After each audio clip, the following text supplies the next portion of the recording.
안녕하세요. 소송의 세계 오세호 변호사입니다.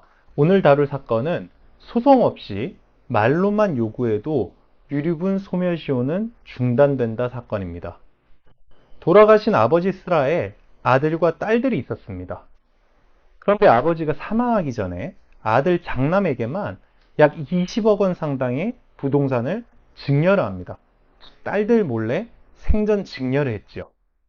그리고 그 이후에 아버지는 2004년경 사망을 합니다. 딸들은 아버지가 사망한 후 7년이 지나서야 오빠에게만 부동산을 생전 증여했음을 비로소 인지합니다. 즉 2011년경에 인지를 하게 되는데요. 그러자 딸들은 오빠에게 매년 명절마다 우리 유류분을 돌려달라, 지급해달라고 요구를 합니다.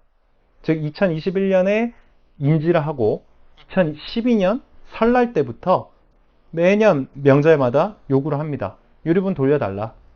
하지만 오빠는 그 요구에 계속 응하지 않습니다. 여러분 아시다시피 유류분은 법정 상속분의 2분의 1을 보장해 주는 건데요. 즉 아버지가 장남에게만 자신의 재산 전부를 생전 증여하거나 유언으로 증여할 수 있습니다. 그건 자유롭게 할 수 있는데 그럼에도 불구하고 나머지 자녀들, 즉 공동상속인들은 적어도 법정 상속분의 2분의 1만큼은 보장을 해준다는 겁니다.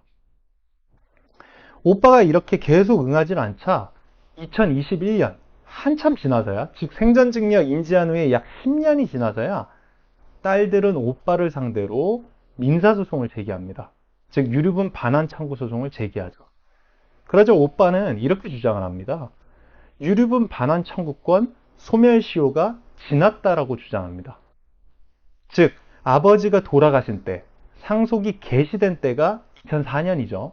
그리고 생전증여를 안 때, 즉 유류분 침해 사실을 안 때가 2011년입니다. 딸들이 인지한 때가. 그리고 이제 소송을 제기한 때는 그보다도 10년이 지난 2021년이죠.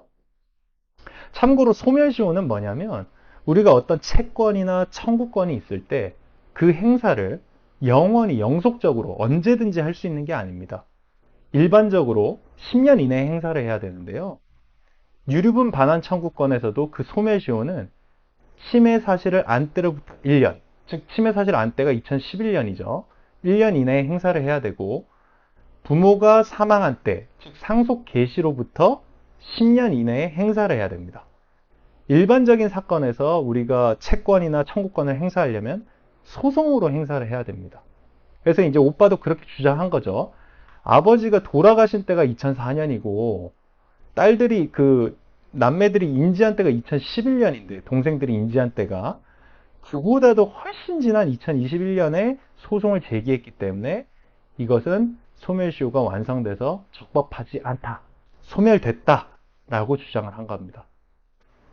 법원은 이에 대해서 원고 승소, 즉 딸들 승소로 판결을 했는데요.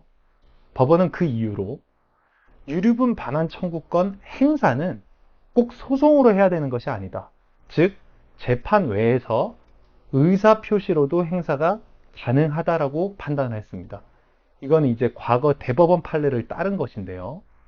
그래서 이 사건에서도 딸들이 2012년부터 명절 때마다 오빠에게 구두로 유류분을 요구했기 때문에 행사를 한 것이고 행사를 했기 때문에 시효는 중단됐다라고 판단을 했습니다. 그래서 결론적으로 이 사건에서 상속 개시가 된 때는 2004년, 그리고 생전증여를 인지한 때는 2011년이지만 한참 뒤에 제기한 2021년 소제기는 적법하다라고 본 겁니다. 즉 유류분 반환 청구권이 소멸되지 않았다라고 결론을 내렸습니다. 소송의 세계 오세호 변호사입니다. 감사합니다.